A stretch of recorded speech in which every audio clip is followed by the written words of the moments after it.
Good afternoon, ladies and gentlemen. Welcome back to my channel. We are today Monday, August 17, 2020. I think it's 17. Yeah. Before we start off this video, first and foremost, I really want to say a huge thank you to all of you who have definitely showcased your support and have donated to the PayPal account.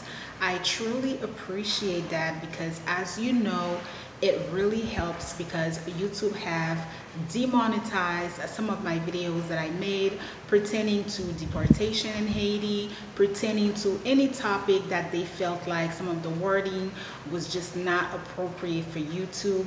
Therefore, those of you who continue to support the channel, it is kindly appreciated. Now I am going to go ahead and continue because it is drizzling, and I'm hoping that for today, ladies and gentlemen, we are going to dive into the topic discussions of governmental contract here in Haiti. I have already talked about that, and but it was just out of the top of my head, and I decided to work on a particular video where I can truthfully explain to you how these governmental contracts are actually process here in the country of Haiti. Now, what we are going to talk about, I am going to read from my notes, and I'm pretty much sure that everything that I've written down is pretty explanatory. So if I need to dissect, I'll dissect. So I said governmental contract in the country of Haiti operate in the utmost darkness. Usually, all governmental contracts should be open to the public, and interested parties should be able to bid those contracts. However, in Haiti, governmental contracts are mishandled between the Haitian government and less than 1% of the private sector, with those individuals holding on for dear life to these contracts. Okay, in every country where investors are welcome, there should be open communication between the government and its people, where businessmen or women have access to information pertaining to the how-to of government contracts, right? In Haiti, things are done rather inversely, with not only a close line of communication, but a very disinterest of the population toward these contracts. Not only is the population disinterested, but outside investors fall into two categories.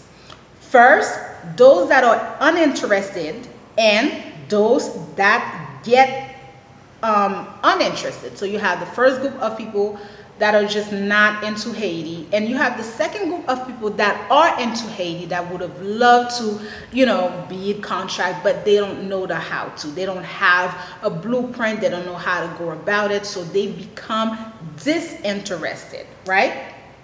I said the second group of people get disinterested usually because of bad investment.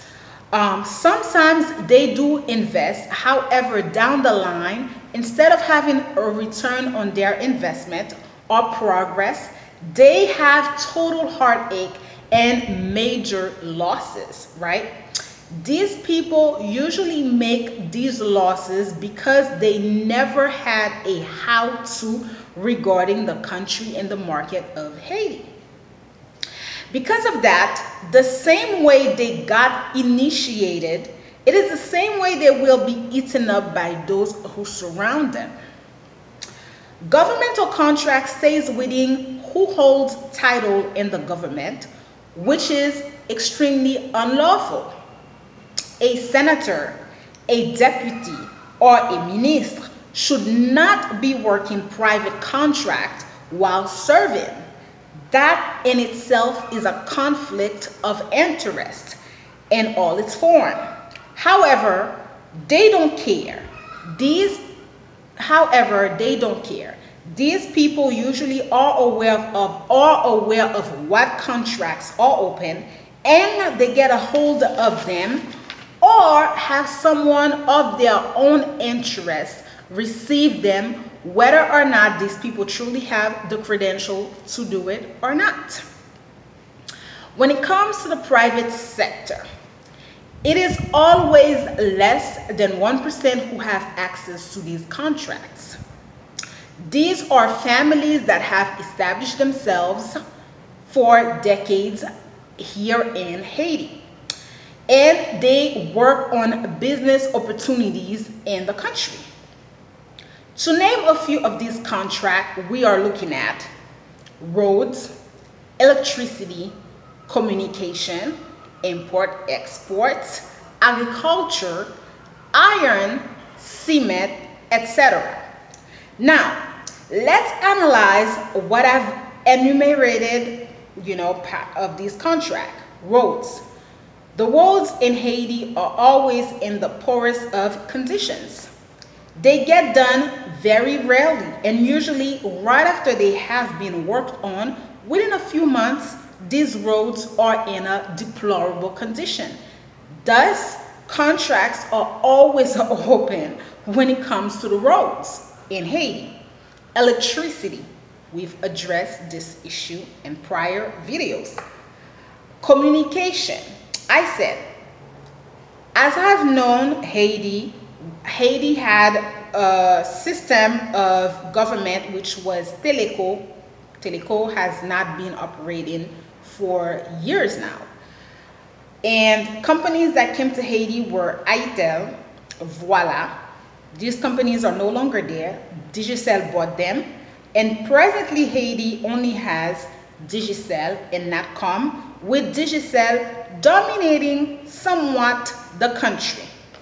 However, with no competition and a complete dysfunction of the country, their services hasn't really been the same. I said laws.